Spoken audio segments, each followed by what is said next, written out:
It is so good to see you online. I am doing really well. I miss you all and I look forward to seeing you again soon. We're going to be using an app called Smart Music. It's going to be really fun. It's going to show you music on your screen. You'll be able to play along and the microphone will listen to you as you're playing. But the first thing we need to do is to get logged into Smart Music.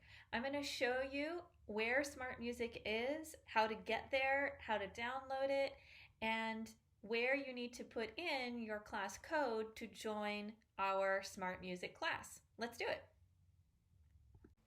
First, you want to go to Self-Service. Then you click the search at the bottom. Type in New Smart Music to find the app. If you just type in Smart Music, the old app will come up. Make sure you select the new one. Then open the app. When you open the app, you will need to click Join a Class. Then you enter your district email and the class code I gave you to find your class.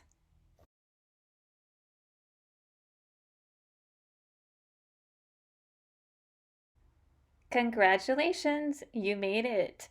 I'll see you on Smart Music. Bye everyone.